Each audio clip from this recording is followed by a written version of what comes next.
So, my name is Gareth. I'm with the Hub Online Network, and we are talking with our local MLA, Jackie Tegart, who actually lives in Ashcroft.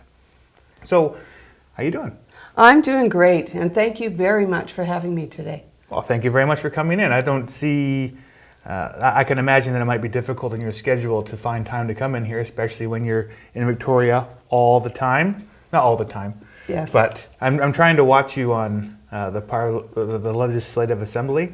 And you are a sport if you watch the Legislative Assembly on a regular basis. I thought only my family did. Well, having been filming the council meetings in Ashcroft and Cache Creek for the last 6 or 8 months or so, is very interesting. So both federally and provincially, I find it interesting now. Good. So I advise all of you to see it. Is get out there and watch it. You bet. There's lots of good things that happen in the Legislative Assembly, and if people are interested in politics, it's a great place to start. Right? Yes. But let's start out with sort of who you are and how you got involved with politics. So let's start with that. Okay. So I'm Jackie Tegart, and I've lived in Ashcroft since I was 6 years old, just a few years ago. My dad came here to work at Bethlehem Copper, and I've been here ever since.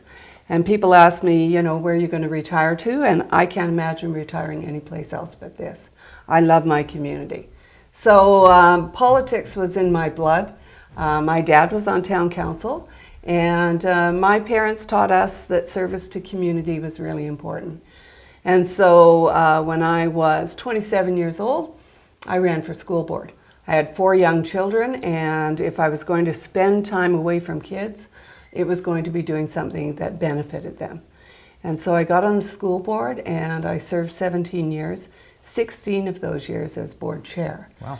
I became the president of the school trustees for the province, did lots of lobbying on behalf of school boards in Victoria. So got to know some of the importance of the decisions that are made in Victoria and how to influence those decisions. I stepped off the school board when my children were finished school because personally I believe that people who have children in school should be on school boards. They have a true interest in the education of children. Not to say that others don't, but I think that personal interest is really important. A few years later, I became a council member, served on Ashcroft Council for I think 8 years, and then received a phone call from Christy Clark asking me if I would be interested in running in Fraser Nicola for the Liberals. And I'd known Christy before, and I'd met many Liberals previously. And I said, sure, it was the right time in my life. And my team and I, who were all brand new, had never run a provincial campaign, thought that, we'd run in 2013. It would be hard to knock off a 17-year incumbent, but we'd get name recognition. And our plan was we'd win in 2017. So when we won in 2013, no one was more surprised than us. So have you ever lost an election then? I certainly have. Okay. And you know what? People make a choice, and you learn from that. And I've lost elections locally, and when you run for boards and those kinds of things, sometimes you have a different view than the people want. And that's part of the democratic process. I don't take it personally. People have a chance to vote, and you put your ideas forward, and you hope for the best. I didn't know that I knew that you were part of the school board, but I didn't know that you were part of village council. Yes. That's Yes. a pretty good progression up to where you are now, so congratulations. You bet. Thank you. So what are what did you run on in 2013? What was your sort of platform for the area? And how big is your actual riding? Well, right now my riding starts south of Hope, comes all the way up the Fraser Canyon to north of 70 Mile. Wow. It goes over to Goldbridge and Braylorne outside of Lillooet. It goes over to in between Merritt and Princeton. It includes Manning Park all the way down to the US border. So I have a very, very huge area with a lot of small communities and hamlets. I have about 10% of the First Nations bands in the province in my riding. And we work very hard to get out to community and to meet people where they live. because my experience in rural British Columbia is we are tired of having people tell us to come to them. And so our goals are to do outreach on a fairly regular basis. My staff and I spend a lot of time on the road. So you have an office in Ashcroft. Do you Yes. have other municipal offices in? Have an office in Merritt also, and we have a very collegial agreement with other communities to use either their town halls or their anything that's available that is extremely cost efficient. But people have been very welcoming, and they know that when we're doing constituency work, it is not partisan. It is serving everybody in the region, and so that's really important when doing constituency work. Election work is very different than that, but everyone is welcome to walk into our office and ask for assistance. Right on. And where is that office? Let's just get that out. Our office is on Main Street in Ashcroft, Railway Avenue, and we have an office in Merritt. I can't give you the street address, but I do know it's across from the Brambles Bakery. So strategically located so that people know where we are, and they're welcome to walk in, or we also do a lot of our work through email and telephone. Right on. Yeah. Cool. So how much time do you then spend in Victoria as part of the actual, for debates and sessions? So the House opens usually the Tuesday after Family Day, but since Family Day has been changed, it opened the Tuesday before Family Day, and we run until the end of May. In between there, we often will have a break week during Easter, a break week after May long weekend, and that allows us to do work in constituency.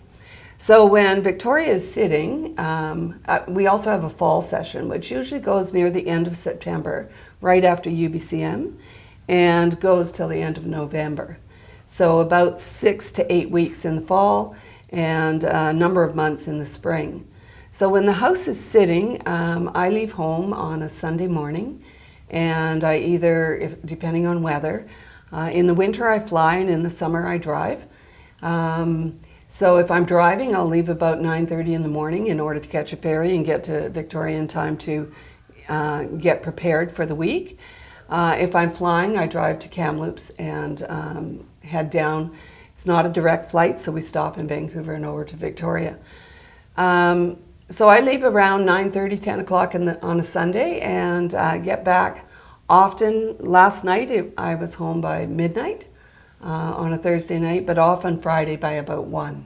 Wow, that's a lot of driving. Yes, it is. And so we try to accommodate any requests for meetings on a Friday afternoon. And if it's possible to put a couple of events in on a Saturday, we try to accommodate that too. But it's a very busy schedule when the House is sitting. So talking about events, when you are in the area, Yeah. how many types, because I've seen you at several different dedications just in Ashcroft. Yes. How many other types of is it delegation the right word? Invitations we get from different groups. How many on average do you do in a year? Oh, I don't lot? count. We certainly try to accommodate as many as we can. Yeah. And try to do that also respecting that once in a while you need to be home to do your laundry. So we work really hard to try and make sure we have balance across the riding. We know that people expect to see their MLA in their community, not only for special events, but we did a tour last spring where we hit a great many of our communities, and it was a coffee. Come for coffee with the MLA. Talk to me about what's important to you. And so we do a number of outreaches beyond making a speech at an event, but we love to be invited. So please don't hesitate to send us an email if you've got an event coming up and you'd like us to be there. Anything that we can bring some some ceremony or value to, we love to be there. Awesome. Yeah. So let's go back to Victoria. Okay. Let's stay away from the most current events for now. We'll get to those in a minute. But let's talk about what types of things typically happen in Parliament, what your role is, what kind of committees you're on. Okay. Let's talk about that. Well, Victoria, when we're in Victoria, our day starts on a Monday morning, and it is private members' time. And so that time is for members who are not part of the executive or a minister. So that morning is an opportunity for all three parties to debate different issues and debate different motions that come forward. So if you have a particular issue that you think that you would like to have some debate on, you request through the whip's office to have that put on. So we've had debates on forestry, we've had debates on First Nations, we've had debates on affordability, all kinds of subject matter. Monday mornings are quite entertaining and quite well used as an opportunity to actually put an issue forward and get different views on. And so many people participate in Monday mornings. So we start Monday morning. In the afternoon, the House sits, and we sit until 6:30 on Mondays. Wow. Tuesday morning is question period. We have question period Monday and Wednesday afternoons, and Tuesday and Thursday mornings. So we start usually around 8 o'clock on a Tuesday, and we sit till 6:30 on Tuesday. On Wednesday, we have committee meetings in the morning, which start usually around 8, and we go till 7 o'clock at night. The House sits till 7. And then on Thursday, we start at probably around 8 in the morning, and we sit till 6 so that people can travel home. Have you ever fallen asleep? Never. Oh. Never. I find politics intriguing and exciting. And even if I don't agree with people, I think it's always good to listen. So I've never been in the House where I've felt a need to close my eyes and listen through my eyelids. But, sometimes it's a long slog. Right. Yeah. But mostly it's really interesting work, and you're doing the work of the people. And that's what's important. So in my role, yes, you did ask about my role. We're the official opposition, and it's not a place that we're particularly comfortable in. I would suggest that most of my colleagues are people who are used to doing things and solving problems. And to be opposition, your job is to hold the government to account. So it's often very negative. It's, pointing out things that maybe they promised during the election and they're not putting forward. So it's been a huge shift for us to go from being in government to being in opposition. So my role right now, and for the last 5 years actually, I have been the caucus chair. We have 43 caucus members. I'm elected by my peers to be the chair, and I chair all the caucus meetings. So I tell people it's like herding cats. We have 43 leaders, 43 people who are used to doing things, and 43 independent idea makers. And so my job is to keep the team together, to support the leader and the senior management team. But I also serve on the Legislative Assembly Management Committee in my role as the caucus chair. And part of that is we look after the security of the building, we look after all the assets of the legislature, and we set the policies for the legislature. So we've been doing a lot of work over the last 5 years to make sure that policies are in place, that systems work, that we're prepared for whatever might come down the road. And it's been interesting and sometimes very controversial work, because we've been doing a lot of work around changing from a system that was maybe a little bit less structured to a system that is guided by policy. When you work on these committees and try to get together, when does that happen if you're busy while you're in Victoria in the House? So how the House works is that we have teams of people.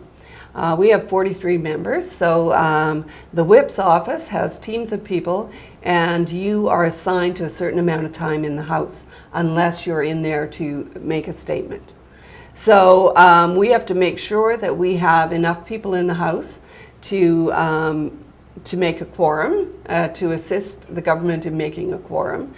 And so they do shifts in the House. Okay. Myself, because I'm also on the Finance and Audit Committee for the legislature, and I also deal with a lot of items that are not in the House, I don't have House duty. I go in the House for question period, I watch it on TV while I'm doing other things, and I go in and listen to debate that are particularly interesting to me. And I will participate in the throne speech, the budget speech, and anything that comes up in legislation that's particularly interesting to the riding. So the legislature runs like, not everybody's in there except at question period time, throne speech, and budget speech. Okay. Yeah. That explains why, as I'm watching, I don't see you all the time. Yes. So I'm looking for you. Yes. So that explains that. Thank you Yes. very much for clarifying. Okay. I have a question. Okay. I'm just trying to formulate it. The House is run by the Speaker. Yes. It sounds like, and again, this is just from my watching it for the last couple of weeks, it sounds like when you're talking, not you necessarily, but people in general, it sounds like they're trying to convince the Speaker to their side of it. The Speaker's role is similar to the Lieutenant Governor's. The Speaker is there to chair the session. He is there to keep order, and that's his role. And it's very structured how the House works, and it is the Speaker's job to keep the House in control. So if people watch question period, and I tell anyone who comes to visit and comes to a question period, you need to know that question period is, I call it political theatrics. The goal of question period is to hold the government to account, and there's a great deal of media there during question period. And so what you see in question period is often not how the work of government gets done. The work of government gets done on committees, which are everybody's on them, Liberals, NDP, Green Party. The Finance Committee travels the province, and it's all three parties on it, and they do a joint report to the Finance Minister. We've got a Children's and Families Committee, we've got an Agriculture Committee, which has all parties participating on them. And so that's where the work gets done, where the actual, reaching out to communities and reaching out to people in industry to give input to government.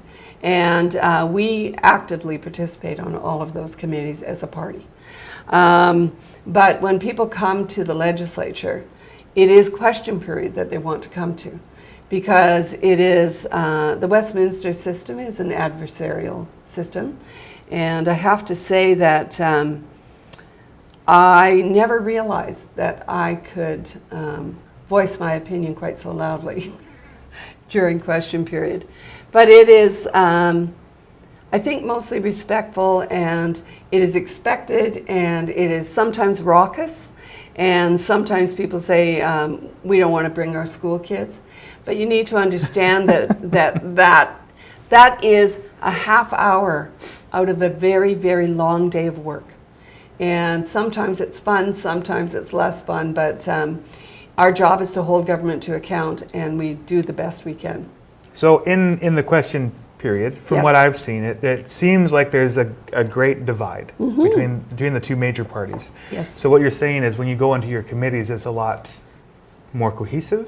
Well, certainly it's very clear that the NDP and the opposition come from different perspectives. And so the value of those committees with everybody on them is all those perspectives are heard and respected. And so when you work on committees and a report is written, you can do a minority report or addendum to the report if you don't agree with the recommendations. But there's been very few times in my 6 years there that I've seen us not be able to come to consensus. Right on. Yeah. Well, before we get into the current events, Okay. let's talk about just some things that you're doing around the area. Well, as a constituency office, we set some goals that we want to accomplish in our term. And one of the things that, one of the opportunities that came forward this term is they changed the boundaries of the riding in 2017. They took Princeton out of our riding, which we miss greatly, and they brought Hope into the riding. Okay. And one of the opportunities that gave us was to look at the Fraser Canyon. And I've been talking for a while about our goal is to wake up the Fraser Canyon. Anyone who drives the Fraser Canyon knows that it has suffered greatly from the Coquihalla. And again, another blow was when they took the tolls off the Coquihalla. So what we're doing is leading or co-leading or encouraging a process for everyone to come to the table and talk about how can we actually do some work in the Fraser Canyon. Awesome. Before we invite the world. Right. So we need to take a look at what's there, how the highways are, what's the signage, do we have public washrooms, do we have accommodations? We've got some incredible assets through the Fraser Canyon. Anyone who drives the tunnels, and drives down the Fraser Canyon can't help but be awed by the scenery. But we need to have infrastructure. And so we pulled together a group last year. We had 40 people in the room. One of the challenges with the Fraser Canyon is it has so many splits in it of representative groups. And so we have 3 tourism groups, we have 2 regional districts, we have a number of groups that are, that are representative of part of the canyon. And so we were able to pull everyone into the same room, First Nations, tourism groups, highways, anyone who might be interested in participating in this project. And we were especially pleased with the turnout. So our takeaway from that was to concentrate on Yale to Lytton. Let's bite off something that we can actually work with rather than be overwhelmed by doing the whole corridor. And we believe that by doing improvements in that 90-kilometer stretch, that we'll see it move out. Right. And there's a great deal of interest right from Hope all the way to Cache Creek.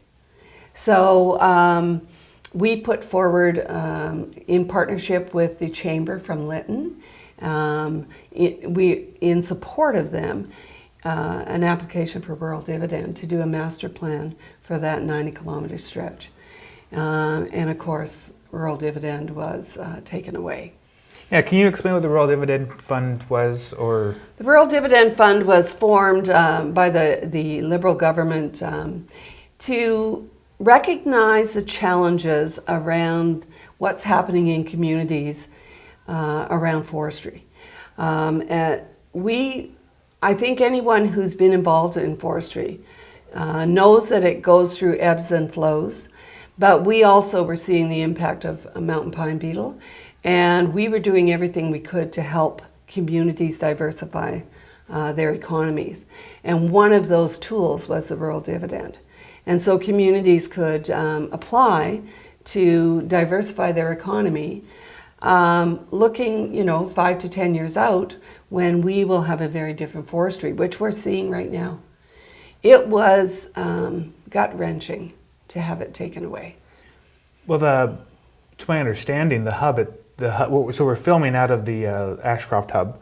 The hub itself applied for a grant out of the Rural Dividends Fund, which was then denied because it's changed. And it was that little bit of money that would help kickstart a project. Right. It wasn't a huge amount of money. It wasn't going to open up a great big industry in your community, but it was that little bit of money that could help kickstart community groups, villages, hamlets, to build that enthusiasm in the community, or perhaps to kickstart an industry in a community. So it was devastating. We had put an application in, and of course, Rural Dividend had been taken away by this government. So we were determined. We weren't going to give up the planning. So we partnered with Kanaka Bar Indian Band, and Chief Patrick Michelle has been part of the process, and we are moving forward with a second meeting where everyone who was at the first meeting has been asked to bring an update on where they're at and what they've done in the last 6 to 8 months. And we're going to talk about what our next step is. So we're working on the Fraser Canyon. We've recently put out a call for youth to join a Facebook online group that I would love to hear from youth what they're looking for from government. I think that sometimes people think that we're so far away that we're not worth talking to. And I want to reach out in a way that they're comfortable and know that they have my ear. So we're actively doing that with we have a staff person over in Merritt who is just graduated, and he's very high tech, which I am not, and he's helping us put that group together, and I'm quite excited about it. Right on. We also have a current project on the way. Ooh. It's our second or third year that we're doing the cupcakes for the SPCA. Oh, right on. And what we do is do a fundraiser for SPCA because, it is good for people to give and to share. And SPCA is a great organization and serves the region. So we have cupcakes on sale. Go on our Facebook page. We'd love to have your support. The other committee that I'm quite passionate about is our Steelhead Caucus. And I co-chair the Steelhead Caucus with Ralph Sultan, who's the MLA from West Vancouver. And I've done a number of 2-minute statements in the House in regards to steelhead. We had a Steelhead Caucus tour mostly through my riding, talking about the tragedy of what's happening to our steelhead and how important they are as an iconic species in BC. And I continue to do that work, and we're working with all kinds of groups, First Nations, to talk about what are the possible solutions we can do around steelhead. So those are a few things. We do have the Seniors Advocate coming, which is quite exciting, Isabel McKenzie, and she'll be here on Thursday, March 19th at 1 p.m. with the seniors, and looking forward to providing the seniors an opportunity to actually talk to the Seniors Advocate, to hear about the work she's doing, and to do the follow-up that needs to happen out of that. So we've got lots on the go besides being in Victoria. When you guys have a committee meeting, Yes. Is there a public discourse or a place that the public can find information about what the committee meeting was about? Any initiatives that you're taking away from that? Most of the committees are public meetings cool. unless there's a reason it shouldn't be. Right. Unless they're talking about specific cases of children and those kinds of things. And many are, like the Finance Committee is on Hansard. So you can watch it live, or you can go on Hansard and pick up the videos or pick up the written statements, because everything is recorded. So we try very hard to be as transparent as possible. So if people are interested in some of the committees that are happening, go on the BC Legislature page and you will see who the members are, when they're meeting, when you can watch them. And Hansard is where I've been watching all of the House sessions and Yes. that kind of stuff. So I didn't know about the committees. So it's another thing I got to go now and watch. Yes, absolutely. I'm going through so much popcorn with this. Well, lucky you, because we're in the legislature, we're not allowed to eat. Oh, really? So it's water only. Oh, wow. So that's why we do shifts. But it is, you're never sure how many people actually watch, and but we try very hard to make sure that is easy for people. Right. To go to one webpage, to check it out, and to watch it on TV. It's interesting to watch the pomp and circumstance that goes into especially the beginning of it, with Yes. everybody's walking in, holding the scepters, and certain people put it down. It's just, it's cool, but it's interesting. It is very ceremonial. To be there, like to walk up the driveway and work in that building is incredible. So when the Lieutenant Governor comes and delivers the throne speech, she delivers it on behalf of the government of the day, and they write it, and she delivers it. And it's very ceremonial when she comes in the building. And I think that some people would say too ceremonial, but it gives people a sense of the importance of the work that's done in the building. And as much as people might question that, I think if you watch a throne speech, you get a real sense of how government plans to do its work this year, and what opposition plans are to hold them to account. I think this is as good a time as any now to start talking about some current events. Okay. So you're back in the House, and is the throne speech the very first thing that happens? Because this was now beginning of last week that the throne speech happened. Yes. So we're back. We prorogue the old Parliament, which means we close it, and we begin with a throne speech for this year, and it's delivered by the Lieutenant Governor. And what did you think about The first day? Yeah. Well, the first day was the most unusual day I've ever seen at the legislature, because there were protesters at every entrance Right. to the building. And I absolutely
BC Liberals are a big tent party. We have Conservatives, we have Liberals, and we have everything in between. And that's part of the strength of our team. And so people confuse us with being able to influence the federal Liberals, etc. We are no part of the federal Liberals. Some of our members might be, but some of our members might be Conservative also. So it's an interesting conversation in our caucus. So I'm not sure what Justin Trudeau's doing. I certainly hear on TV that there are a great many people that feel it's not enough. Right. And so that's an interesting point of not being connected, because that's good for everybody to know. Yes. That, not that you're limited in what you can do, but it's just not a thing that you are. We are not you're connected. just not a part of it. Yes. Yeah. Okay. So let's go back to the. Okay. Okay. Sorry, last thing. Peaceful protesting. Anyway, throne speech. Absolutely. So the Lieutenant Governor gives the speech. What was your thought on it? Well, what I look for when I hear a throne speech is I look through a lens of Fraser Nicola. I look for things in the throne speech that will assist and enforce and look at rural communities and what some of our needs are. And to say I was disappointed was an understatement. Quick interjection. Yeah. How many NDP members are there in the more rural areas of British Columbia? Is it a mixed bag? No, maybe 4 or 5. But down to the coast, it's concentrated. Okay. Vancouver Island. Okay. Concentrated. Yep. So I look for programs and for increased spending and ideas around the industries that support our families. I look for projects, highway projects, seniors housing projects that we've been working on for many years that we haven't seen come to fruition. I also was looking at the throne speech, seeing if there would be any indicator of an early election, because we know that the leader of the Greens, Mr. Weaver, has stepped down and stepped away from the Greens, and he's like a wild card. And so I kind of looked at the throne speech, seeing if there were goodies that would indicate that we may be going to an early election. What I saw was steady as you go, not a lot of new ideas. My concern is it was an indication that there's limited funds, the economy's slowing, and not a lot of new ideas, which was disappointing. Okay. So how does that translate into, let's talk about the budget speech. Okay. Because to me it sounded very similar in sort of what they have been doing to what they plan to do moving forward. Yeah. Both speeches talked a lot about what they've done, like what they've been doing in the last two years. And not a lot of forward thinking. And my feeling is that it could be that the money's spent and there's not a lot of promises available. Right. We have a budget that is a tax and spend budget. I'm disappointed to not see a jobs plan. I'm disappointed to not see an economic plan, an economic development plan. How do we attract industry and attract jobs into British Columbia? Because every industry that comes in puts money in the provincial coffers. And if we're not putting money in the provincial coffers, we have limited funds to spend on social programs. Right. So when I looked at the budget, and for a government who has run on affordability, I see nothing in the budget that is helpful to us. All the dirt ministries are either down in their budget or steady. Like dirt ministries, mining, forestry. Okay. The ones that sustain our people, right? Agriculture's down. I look at what sustains this province, and there's very little support for the people who work in the fields, for the people who work in the mines, and for the people who work in the forests. Right. And disappointed about that. If there had not been new taxes introduced, they would not have been balanced. Now, in the rebuttal Yeah. to the budget speech, I heard, I forget her name. Shirley Bond. Thank you. She said that since the NDP has taken power, there's been 22 new taxes introduced. The most recent one is a tax on pop, Yep. essentially. What are some of the other sort of bigger taxes? Well, spec tax. Okay, and what's that? So for people who have a second home in certain areas, if you don't live in it and it's not your primary residence, you're taxed by this government to have that second home. Right. And so what we've seen is that they've taken areas like the regional district of Okanagan, and so anyone who has a second home in Kelowna will have to pay a spec tax. Anyone who has a second home in the Shuswap doesn't. Oh, So what it does is it affects where you have your second home. right. Certainly we've heard from people from Alberta who traditionally have summer homes and expect maybe to retire in the Kelowna area once they're finished work. They're selling their homes. They're Right. not paying the spec tax. So we've seen a government that has made it less welcome for people to plan ahead and think that they're going to retire here. I've heard many stories of people on Vancouver Island who have had a home on Vancouver Island and spend the summer there and plan on retiring there probably for the last 15 years. And they're selling. They're not coming here. And these are people who, who could afford a second home and would contribute to community. So some of the taxes that we're seeing are taxes that encourage people not to come to British Columbia. Are these taxes that big that makes people really stop and think about? Significant. Wow. Okay. Significant. So when you look at one of the taxes that is in this budget is the wealth tax. Anyone who makes more than $220,000 a year. Well, anyone who is in Vancouver trying to live in Vancouver as a young professional couple will tell you that that is hardly wealth. That to live in Vancouver and try and buy a home there is it is very, very difficult, and this has made it less affordable. Not even an apartment.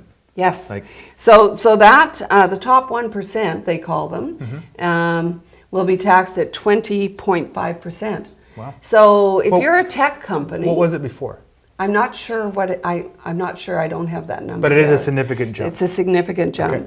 And so if you're a tech company and you're thinking about setting up in British Columbia, and your people are paid what's normal in the tech area, and it comes to more than $220,000, where would you set up? Not here. No. Right. And so those are the kind of unintended consequences that come with this kind of taxation. Interesting. Yeah. Sorry. So Let me talk a little bit about Yes. the sugary thank you. drinks. I Yes, that's okay. brain lapse. There is a new tax on pop, which is interesting, and we're not quite sure what that means. It says sugary carbonated drinks. So if you run a mom and pop operation, or if you run a vending machine that dispenses pop, so now you have to pay PST. So what does that do to your business? What kind of paperwork does that add to your day? to now have to pay PST on pop. And that's the perspective that I'm looking at. I'm not sure that the research shows that a tax on sugary drinks makes a significant impact on health outcomes. Right. If it does, okay. But I'm thinking about the small business person. And I'm thinking about the red tape that's involved in submitting PST. And so this sugary tax, as much as they talk about, it's unhealthy to drink pop, I think about the other side of it, where you're the business person, and now you're required to submit to the government, and how much time that takes out of your week. Would the recent thing of not having to pay MSP be a reason to be taxing? Like is that a means to an end to have this tax so you don't have to pay the MSP? Well, I think that we left a significant surplus for the current government. They increased taxes the first year in government and spent the surplus on top of that. So billions of dollars. And the claim that you're no longer paying MSP, it is absolutely true that you don't get a bill and you don't submit a bill.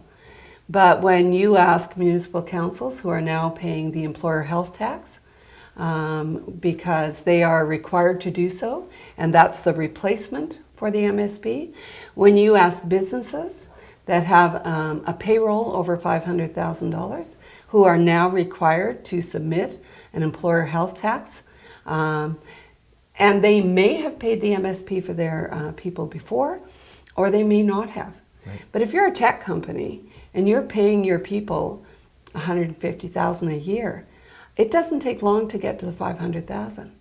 Again, if you're a tech company, why would you set up in British Columbia? Well, isn't it? Is MSP being charged in any other provinces currently? I'm not sure. I can certainly get that answer for you. Because my understanding was in the budget speech that MSP is now gone from British Columbia. We were one of the last ones, if not the last one, to have that. And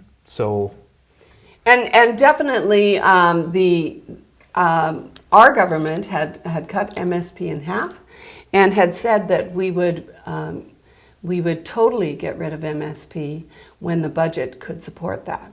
What the NDP government did was they brought in a tax that they had not mentioned during the election, Okay. that specifically targets businesses with a payroll of more than $500,000. Not just businesses, but municipalities.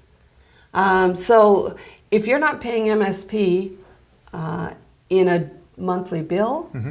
you're paying MSP in your municipal taxes, in any retailer that pays more than $500,000 in wages, Right. because they've got to make up that money somewhere. Mm-hmm. And that's what I was thinking. It's all well and good to not pay for the bridges down at the coast. It's all well and good not to have MSP, but where is that? That was a Where does the revenue money come fund from? coming in. Yes. And now that we're not paying that, how do we still have sustainable hospitals and sustainable? And without a thriving economy, which contributes greatly to our budget in the province, without that, it is very, very difficult to grow the budget. Right. Well, what do you see then so based off of the throne speech and the talk about the budget, what do you see happening in the next year? Well, I didn't see a lot of innovation in regards to where we're going. And I think it'll be a steady as you go kind of legislative session. Not a lot of hints of what's going to be on the agenda for the legislature. We'll wait and see what the bills are, and we'll debate those. Right now, what will happen is we'll be going into estimates. And when the budget is tabled, we have an opportunity to respond to the budget, each of us as MLAs. And then each of the critics have an opportunity to go line by line in the budget with the minister to ask questions about, so where is the rural dividend fund in your budget? Because there's no mention in the throne speech or the budget speech about that being cut.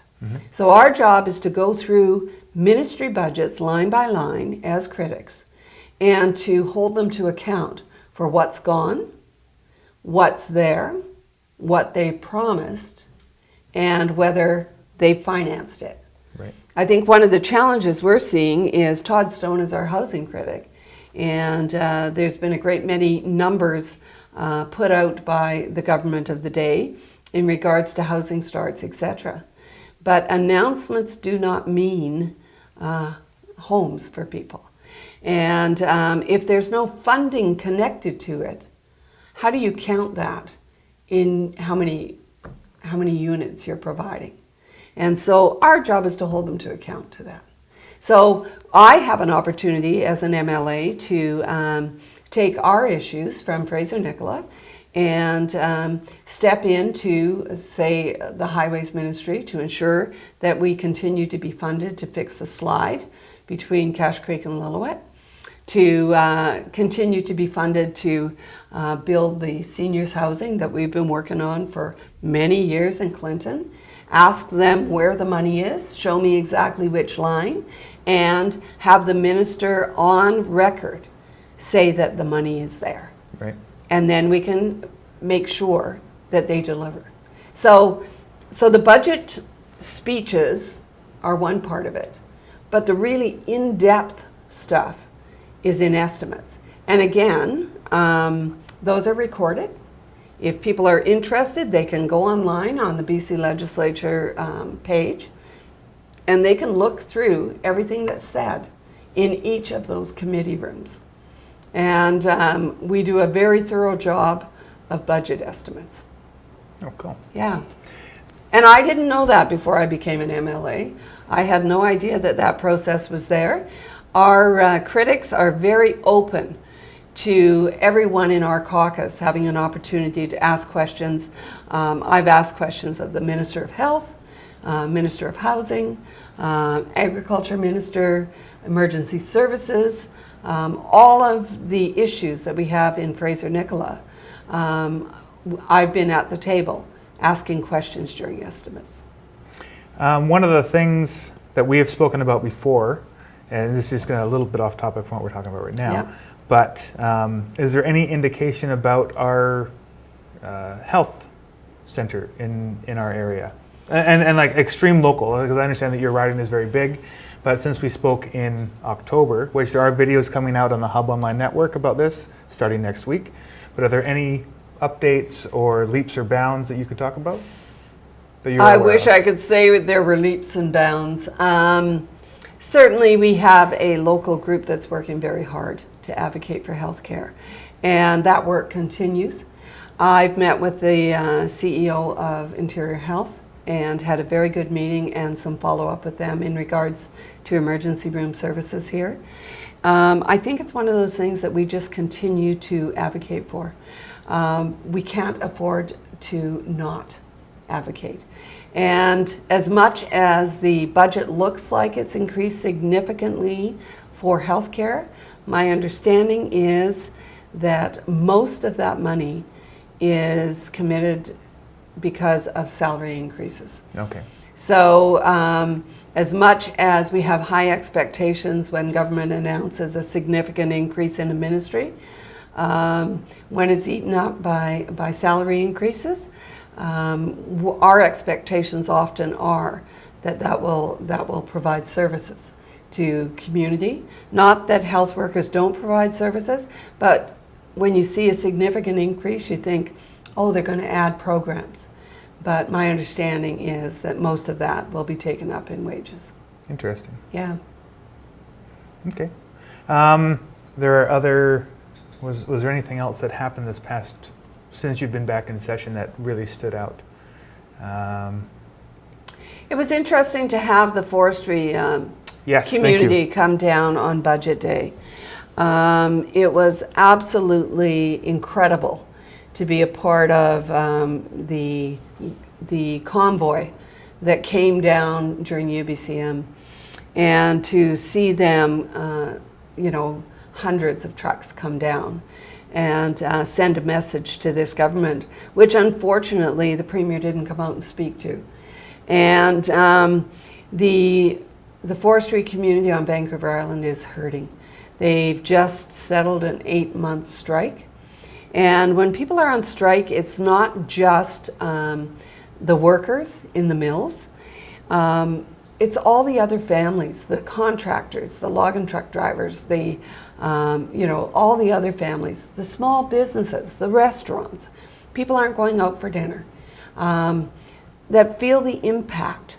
And to have it go on for 8 months was incredible without the Labour Minister stepping in and offering tools that are available to him. So to have them out on the front lawn and to talk to those young families and to talk to people who are 3rd and 4th generation loggers. I mean, people don't expect that logging is going to be exactly the way it's always been. They're willing to change, but they need government to work with them. And they need more than platitudes. That the Forest Minister announces that they put money into tourism to help with the forestry workers. I have a hard time understanding how that helps somebody make their truck payment. Right. I talked to somebody from Vancouver Island who said, sure, they announced, $5 million.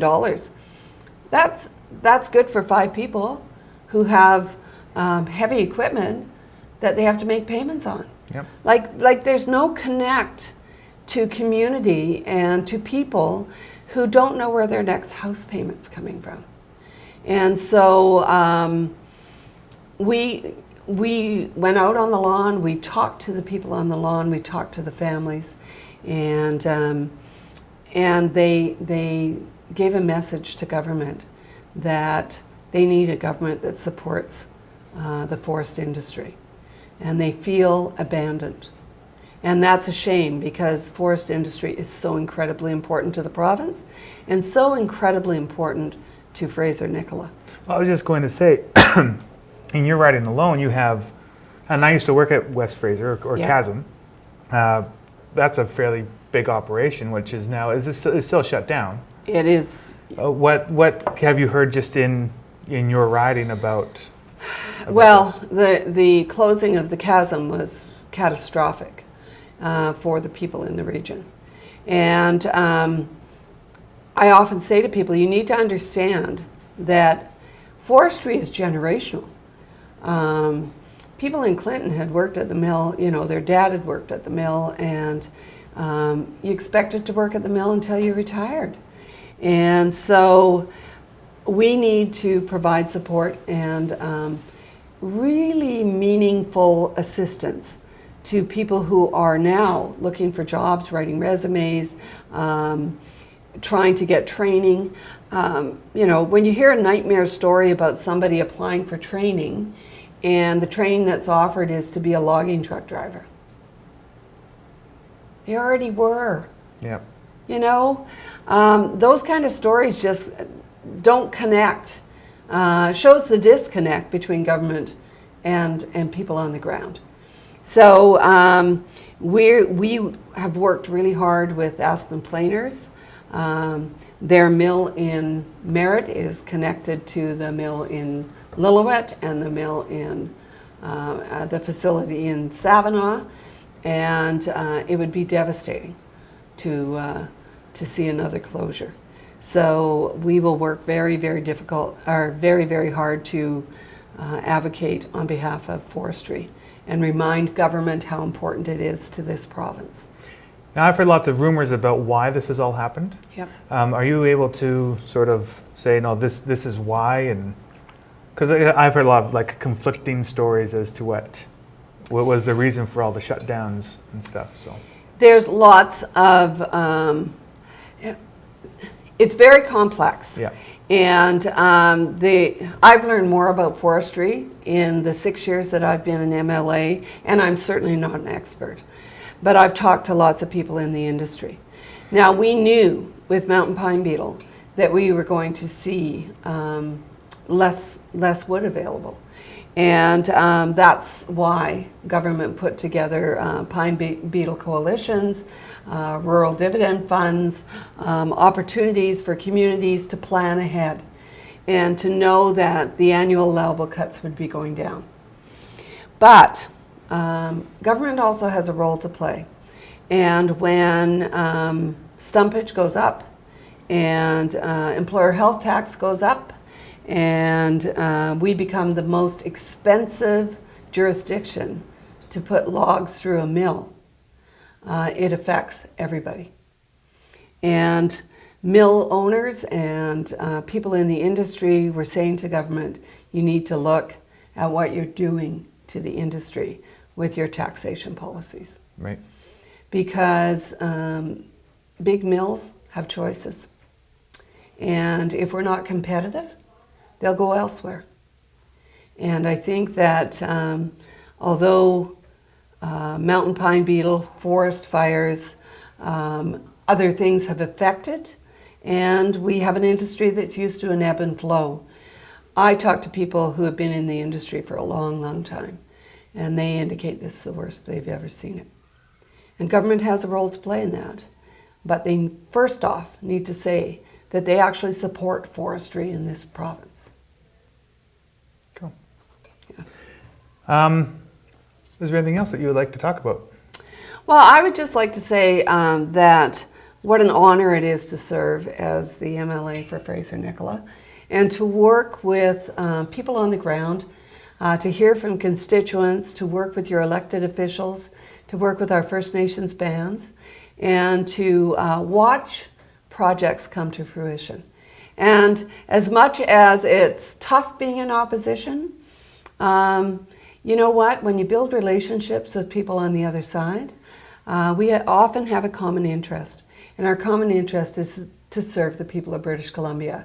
We may come at it from different ways, but I've been fortunate enough to build relationships on both sides of the house, and I think that that bodes well for Fraser Nicola and for any projects that we advocate for. So it's been a pleasure to be here today. Thank you very much for the opportunity, and I look forward to serving the people of Fraser Nicola until whenever the election's called. Thank you. Thank you. Okay.